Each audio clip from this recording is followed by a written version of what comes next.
नमस्कार दर्शकों, मैं सौरभ दुबे। अगर आपको या फिर आपके किसी अपने को सरकारी नौकरी नहीं मिलती, तब वो क्या करता है? जाहिर तौर पर कोई व्यापार करता है या दुकानदारी करता है। लेकिन दुकानदारी का एक सच जो सामने आया है, वो हैरान कर देने वाला है। आज हम उसके बारे में बात करेंगे। एक खबर नई आई है। खबर ये है कि देश में साल 2015 के बाद तकरीबन 12 लाख किराना की दुकानें बंद हो गई हैं। All India consumer product federation AIC PDF की रिपोर्ट ये कहती है कि एक दुकान से एक दुकानदार ही नहीं कमाता, बल्कि एक पूरा 4 आदमियों का 5 आदमियों का परिवार चलता है। और सिर्फ इतना ही नहीं, उस दुकान पर एक काम करने वाला कर्मचारी होता है, उसका भी परिवार उसी दुकान से चलता है। और ये सब लोग बेरोजगार हो गए होंगे। इसके पीछे कोई नीतियां, कोई कारण, कोई वजह जरूर रही होगी।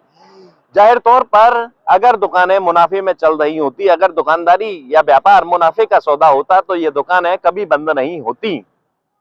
अब व्यापार में जटिलता हमेशा आती रहती है सामने, हम जानते हैं, और मुश्किलों को हल भी कर लिया जाता है। लेकिन इस बार जो मुश्किल व्यापार में आई है, वो हैरान कर देने वाली है और उससे निजात व्यापारियों को नहीं मिल पा रही है। नौकरियों के बारे में कुछ बताने की जरूरत नहीं रह जाती। सरकारी नौकरियों का हाल आप सभी लोगों को पहले से पता है। और प्राइवेट नौकरी की बात करें तो इस देश में 90 घंटे तक काम कराने की बात की जाती है, यानी कि शोषण के लिए कहीं कोई कसर बाकी नहीं छोड़ना चाहता। कि ऑनलाइन व्यापार बढ़ने से किराना की दुकानें बंद हो रही होंगी, लेकिन सच्चाई केवल इतनी ही नहीं है।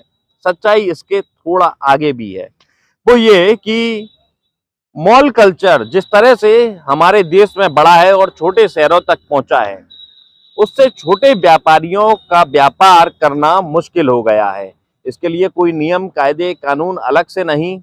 यह जो हमारी व्यवस्था है, इस व्यवस्था के अंतर्गत जो मैन्युफैक्चरर है, मैन्युफैक्चरर से बल्क में ऑर्डर लिया जाता है। और ये मॉल कल्चर आने के कारण भी किराना दुकानों पर प्रभाव पड़ा है। मॉल कल्चर में होता क्या है? होता ये है कि जो मॉल का मालिक है, वो सीधे प्रोडक्ट बनाने वाले मैन्युफैक्चरर यानी निर्माता से बड़ा ऑर्डर लेता है और एक बड़ी मोटी सी रकम चुका सकता है उसे। और मोटी रकम जब वो चुकाता है तो उसे वही चीज कम दामों में उपलब्ध हो जाती है, जो चीज एक रिटेल व्यापारी को थोड़े ज्यादा दामों में उपलब्ध होगी, क्योंकि रिटेल व्यापारी थोक व्यापारी से खरीदता है और थोक व्यापारी मैन्युफैक्चरर से खरीदता है। इसमें एक श्रृंखला बंधी होती है जिसमें कि सभी का दाना पानी निकलता रहता है, गुजर बसर सभी की होती रहती है।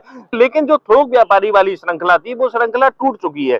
थोक व्यापारी से अगर रिटेलर नहीं खरीदेगा, तो फिर थोक व्यापारियों का रोजगार कहां चला जाएगा?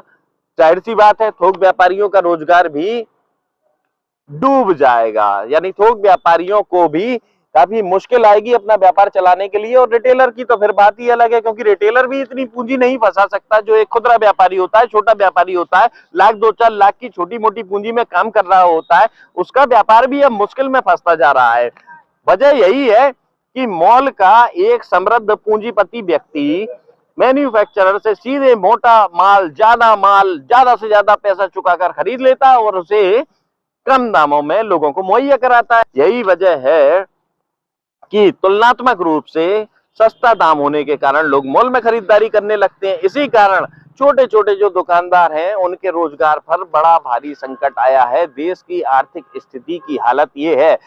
अब बात करें प्राइवेट कंपनियों में नौकरी करने वालों की, तो इस देश की प्राइवेट कंपनियों में किस तरह का शोषण होता है या किस तरह से उन्हें निचोड़ा जाता है, वो कोई प्राइवेट कंपनी का कर्मचारी ही बेहतर तरीके से आपको बता सकता है। और या आपके कोई जान पहचान वाले हों, आपके कोई परिचित हो, वो आपको बेहतर तरीके से बताएंगे। पहले इन्फोसिस के नारायण मूर्ति 70 घंटे काम कराने की बात करते थे।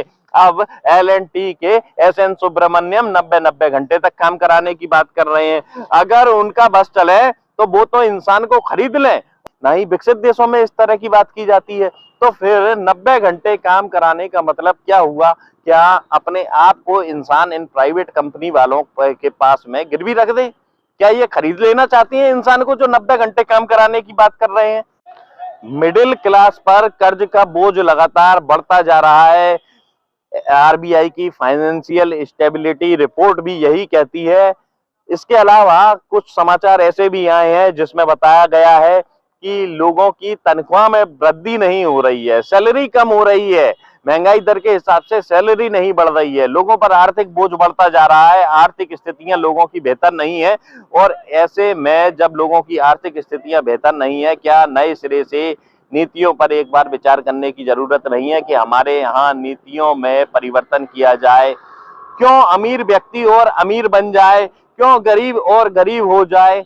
तो देश में गरीबी की हालत ये है। दूसरा एक पक्ष ये भी है कि ऑनलाइन व्यापार ने भी काफी सारे दुकानों के व्यापार को प्रभावित किया है और गरीबी इस कदर है कि यहाँ लोग अपनी जान जोखिम में डालने से भी नहीं हिचकते हैं। पैसों के लिए खदान के अंदर तक दब जाते हैं। उदाहरण सामने है, कुछ समय पहले असम में मजदूर कोयला खदान के अंदर फंस गए और वहीं उनकी मौत भी हो गई। तो पैसे के लिए इंसान का जीवन दांव पर लगा दिया है इन कंपनियों ने। और गरीब की हालत ये है कि वो किसी से कुछ कह नहीं सकता, सुन नहीं सकता और उसकी आवाज बहुत ऊंची जा नहीं सकती। आप लोग जरूर गरीबों की आवाज, उनकी समस्याओं को दूर तक पहुंचा सकते हैं।